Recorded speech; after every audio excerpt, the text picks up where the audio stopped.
Hello students, welcome to my channel DN online academy. आप सभी का मेरे चैनल पे बहुत बहुत स्वागत है।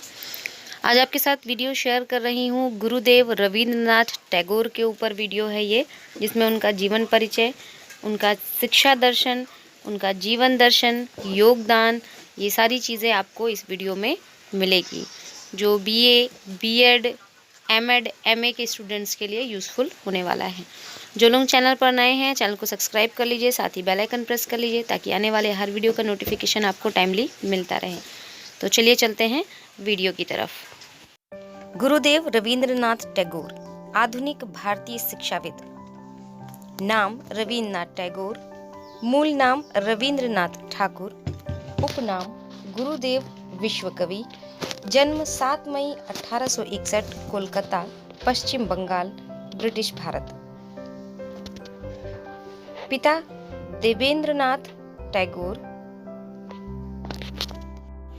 माता का नाम शारदा देवी।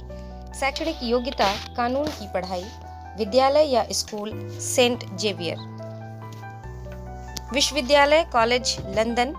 पत्नी का नाम मृणालिनी देवी। भाषा बंगाली, अंग्रेजी। पेशा कथाकार, उपन्यासकार, नाटककार, निबंधकार और चित्रकार, लेखक। प्रसिद्धि का कारण गीतांजलि रचना, जिस पर नोबेल पुरस्कार प्राप्त करने वाले गैर यूरोपियन व्यक्ति। धर्म हिंदू, नागरिकता भारतीय। पुरस्कार साहित्य का नोबेल पुरस्कार 1913, नाइटहुड की उपाधि से सम्मानित 1915। ऑक्सफोर्ड यूनिवर्सिटी द्वारा डायरेक्टर की उपाधि से सम्मानित 1940 में। मृत्यु 7 अगस्त 1941। जीवन परिचय। महर्षि देवेंद्रनाथ टैगोर के सबसे छोटे बेटे रविंद्रनाथ टैगोर का जन्म सन 6 मई 1861 को कोलकाता में हुआ। Oriental seminar school, normal school, Bengal academy एवं जेवियर स्कूल में परंपरागत ब्रिटिशकालीन शिक्षण प्रणाली के अंतर्गत अध्ययन उनके लिए एक बहुत ही कड़वा अनुभव था। उसी समय उन्होंने शिक्षा में सुधार लाने का संकल्प लिया, जो भविष्य में शांति निकेतन की स्थापना के रूप में सामने आया। रविंद्रनाथ टैगोर एक कवि, उपन्यासकार, नाटककार, चित्रकार और दार्शनिक थे। रविंद्रनाथ टैगोर एशिया के प्रथम व्यक्ति थे जिन्हें नोबेल पुरस्कार से सम्मानित किया गया था। सन 1878 एवं 1881 में वे अध्ययन के लिए विलायत गए, लेकिन बिना शिक्षा प्राप्त किए ही वापस आ गए। सन 1881 से सन 1891 तक इनके लिए भारती, जो कि मासिक पत्रिका थी, एवं सन 1891 से 1895 तक साधना में प्रकाशित हुए इनके लेख। सन 1891 में पुस्तक यूरोप यात्रा डायरी प्रकाशित हुई। सन 1892 में तत्कालीन शिक्षा के दोषों को उजागर करने के लिए एक पुस्तक शिक्षा हेर-फेर का प्रकाशन किया। सन 1901 में गुरुदेव ने शांति निकेतन की स्थापना की और शिक्षा, साहित्य और समाज को स्वयं को अर्पित कर दिया। 1921 में यह विश्व भारती के रूप में विकसित हुए। कुछ समय आप राजनीति में भी सक्रिय रहे। 1905 में इन्होंने बंग विभाजन विरोध आंदोलन एवं स्वदेशी आंदोलन में खुलकर भाग लिया, लेकिन जल्द ही इससे वो दूर हो गए। सन 1906 में उत्सवेर दिन तथा सन 1908 में पूरब पश्चिम, 1909 में धर्म एवं शांति निकेतन तथा 1910 में गीतांजलि प्रकाशित हुई। 1913 में उन्हें नोबेल पुरस्कार से सम्मानित किया गया। नोबेल पुरस्कार प्राप्त करने वाले पहले भारतीय थे। सन 1915 में भारत सरकार ने उन्हें नाइट बनाकर सम्मानित किया। जलियांवाला बाग नरसंहार के विरोध में इन्होंने इस उपाधि को वापस कर दिया। सन 1922 में श्री निकेतन की स्थापना की, जिसमें ग्रामीण पुनरुत्थान कार्यक्रम प्रारंभ किया। गांधी जी ने उन्हें गुरुदेव की उपाधि दी और सन 1941 में टैगोर परमात्मा में विलीन हो गए। टैगोर का जीवन दर्शन। टैगोर एक उच्च कोटि के मानवतावादी थे। उन्होंने व्यक्ति की सभी शक्तियों के सामान्य से लेकर पूर्ण विकास का समर्थन किया। राष्ट्रीय सृजन और सामाजिक सुधार के लिए उन्होंने गांवों को प्रमुख स्थान दिया। अस्पृश्यता, छुआछूत, जाति पाति को उन्होंने सदा ही कड़ा विरोध किया। उन्होंने कस्बों एवं गांवों के विकास एवं रहन सहन का हमेशा समर्थन किया। टैगोर ये मानते थे कि अगर देश आर्थिक एवं सामाजिक दृष्टि से स्वावलंबी और स्वतंत्र हो जाएगा तो राजनीतिक स्वतंत्रता अपने आप ही प्राप्त हो जाएगी। टैगोर की सबसे बड़ी देन उनका समन्वयवाद है। अंतर्राष्ट्रीय सद्भाव के सिद्धांत को टैगोर की ही देन माना जाता है। 20वीं सदी के आरंभ में ही विश्व भारती द्वारा उन्होंने अपने इस आदर्श को विश्व बोध दर्शन के रूप में प्रारंभ किया था। शिक्षा दर्शन टैगोर का संपूर्ण जीवन व्यवहारिक शिक्षा शास्त्री का जीवन है। इन्होंने जगत एवं ईश्वर दोनों को ही सत्य माना। गुरुदेव के अनुसार आत्मानुभूति ही जीवन का अंतिम उद्देश्य है। गुरुदेव ने भौतिक जगत के ज्ञान को उपयोगी और आध्यात्मिक जगत के ज्ञान को विशुद्ध ज्ञान कहा। मानव सेवा ही उनकी दृष्टि में ईश्वर सेवा थी। टैगोर शिक्षा के क्षेत्र में आत्मवादी थे। उनके प्रगतिवाद की अनिवार्य परिणति आदर्शवाद में हुई। वे कहते हैं कि बालक की उद्धत भावनाओं को जागृत करके उन्हें आध्यात्मिक भूमि पर लाना चाहिए।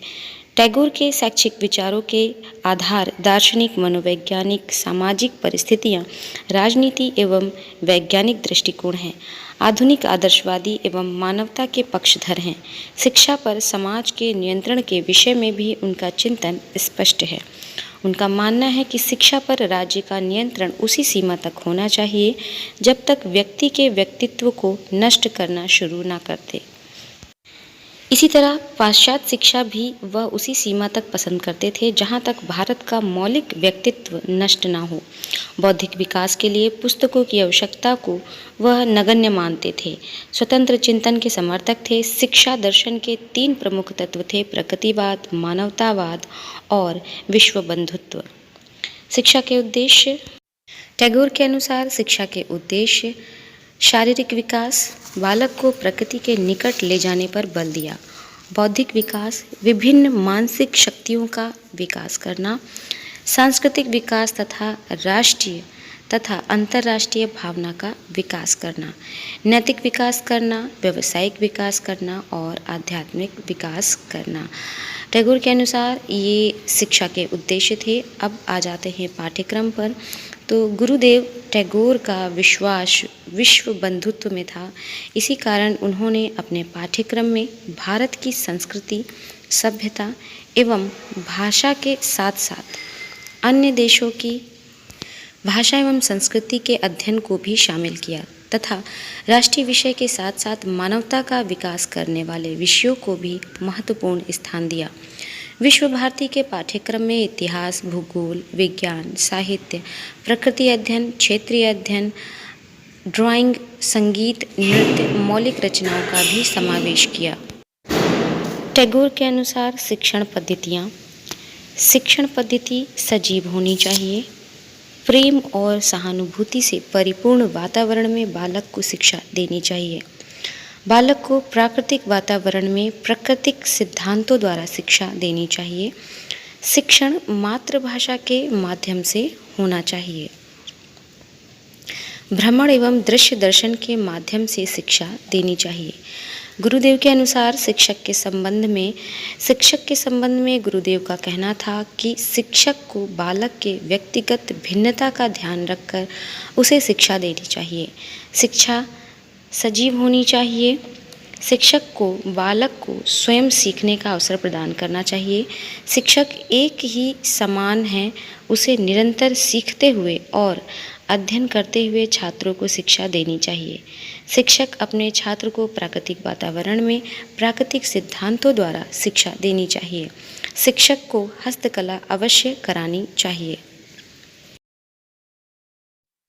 शिक्षार्थी के संबंध में शिक्षार्थी को शिक्षक को अपना पथ प्रदर्शक मानना चाहिए। उसे प्रकृति के घनिष्ठ संपर्क में रहकर प्रकृति से सीखने का प्रयास करना चाहिए। शिक्षार्थी को संगीत, कला, अभिनय के साथ कोई न कोई दस्तकारी या हस्तशिल्प अवश्य सीखना चाहिए। अनुशासन के संबंध में टैगोर गुरु को ईश्वर के स्थान पर नहीं रखते। टैगोर गुरु को ईश्वर के स्थान पर नहीं रखते। गुरु को ब्रह्मा विष्णु महेश नहीं मानते। वे गुरु को शिक्षा के पथ का एक राही मानते थे। अतः वे कठोर अनुशासन के स्थान पर प्रेम एवं पिता पुत्र संबंध के मानने वाले थे। छात्र अनुशासन में ही रहे, यही उनकी धारणा थी। सो स्टूडेंट्स, ये था आज का वीडियो। उम्मीद है आप लोगों के लिए यूज़फुल होगा। ऐसे ही और वीडियो के लिए आप लोग कमेंट करके मुझे बताइएगा आपको किस थिंकर पर, किस राइटर पर आपको मैटर चाहिए। सो पढ़ते रहिए, आगे बढ़ते रहिए। मिलेंगे अगले वीडियो में।